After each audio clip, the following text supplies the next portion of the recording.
Hi kids, in today's session you are going to learn about livestock and water resources. Okay, livestock means about the animal husbandry only you are going to learn.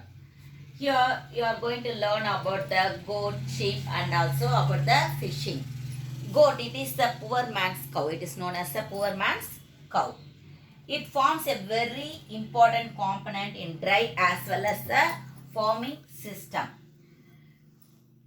With a very low life investment, goat rearing can be made into a profitable venture for small and marginal farmers. Okay, marginal farmers as well as the small farmers.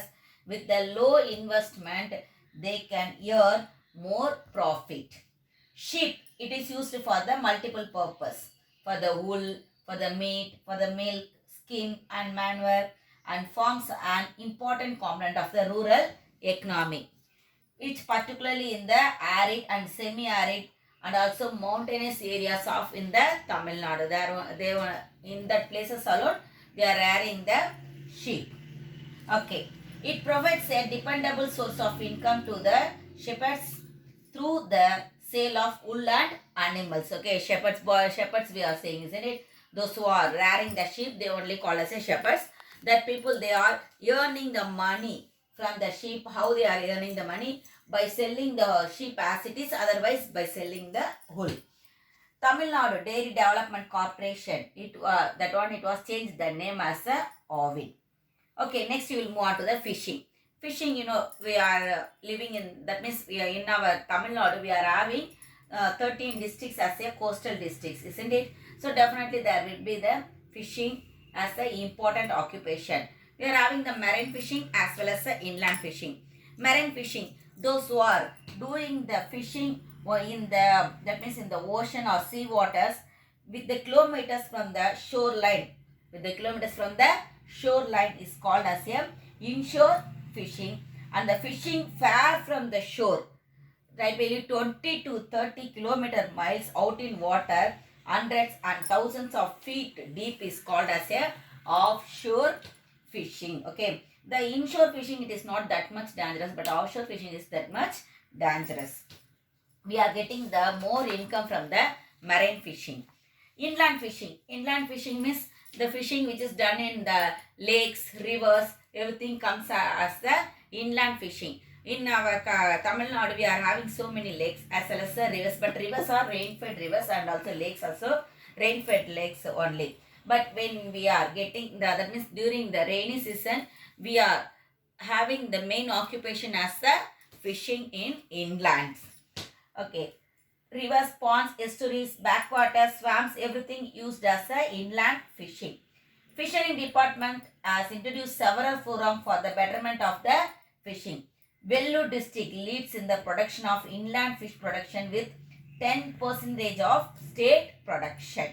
In the state production, 10% who is giving the Vellore districts only in leading in the inland fishing.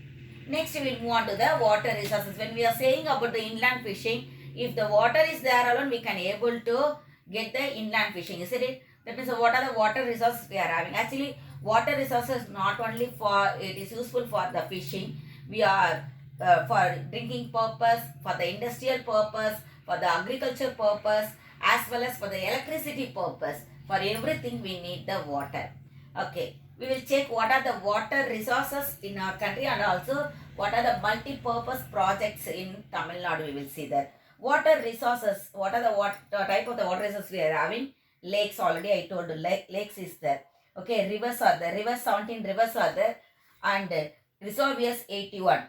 Tanks 41,121, 127, sorry, 41,127. Next, tube wells and other wells 4,98,644. Open wells also is there. Okay, now we will move on to the multi-purpose river valley project. What is the multi-purpose river valley project?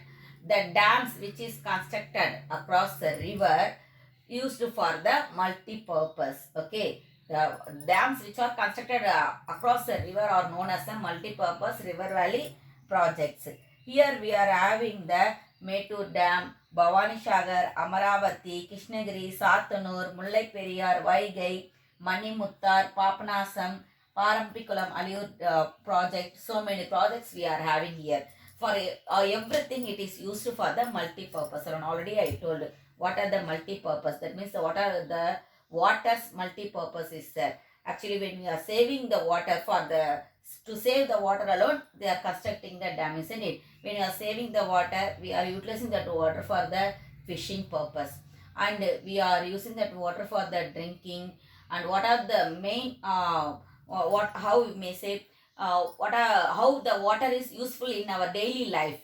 For that for everything we are utilizing that water, and also for the industry purpose already I told, for the agriculture also I said, isn't it? And also we are taking the power supply, that means electricity also we are taking from that multi-purpose river valley project alone. Mettur Dam, it is constructed across the river Kaveri. Already I said across the river Kaveri we are having two types of the dams, Mettur Dam and Kallanai Dam. Okay. Next, Bhavani Sagar Dam. It is located 80 kilometer away from Coimbatore city in the district of the Erode alone it is there. Actually, it is constructed across the river Bhavani. Next, Amaravati Dam. Actually, this Bhavani Sagar Dam, it is one of the biggest earthen dams in the country. Okay. Amaravati Dam. Amaravati Dam, it is situated 25 kilometer away from the Udumalapet in Tirupur districts. Actually, this dam also constructed along across the river Amaravati. This one is used for the irrigation purpose, and also it controls the flood. A small hydropower station also installed recently alone. Krishnagiri Dam. It is situated a distance of 7 km from the Krishnagiri towards Dharmaburi. Satanur Dam was constructed across the river Tenpannai in the Singam Taluka. It is in the midst of Singishwara Hills. It irrigates the land of Thandarampeta and also Tirunamalai blocks. Most probably, the Satanur Dam means everybody they will say about only the Tirunamalai alone. Okay. Okay. There is also a large crocodile farm and a fish grotto. Parks are maintained inside the dam for tourists, and the gardens are used by the film industries. Not only now, from the early days onwards, they are utilizing that park for the film industry. Mullai Periyar Dam. It was built during the British period itself. It has been constructed on the Periyar River, which originates from Thekadi Hills of Kerala. The dam was built mainly for watering the farming land of Tamil Nadu, which is perennially drought prone. Vaigai Dam.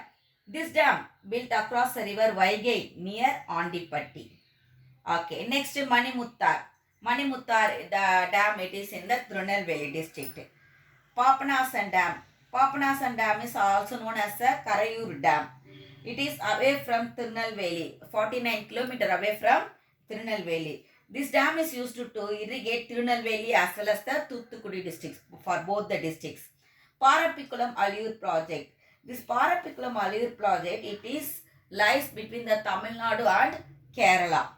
It includes the 7 rivers. Actually, how many rivers? It includes the 7 rivers.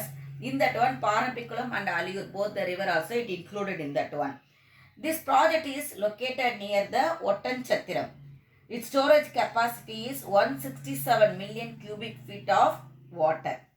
Okay, next we will move on to the water resource management. What is that water resource management? It is the activity of planning, developing, distributing and managing the optimum use of the water resources. Why we should use the water as the optimum? Because already I told Tamil Nadu, it depends upon only the rain, monsoon rain alone we are depending upon, isn't it? It's not regular. We know that one. It is uneven only we are getting there.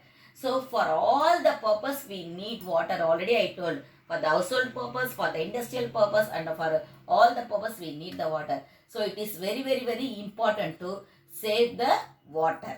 Okay children, thank you.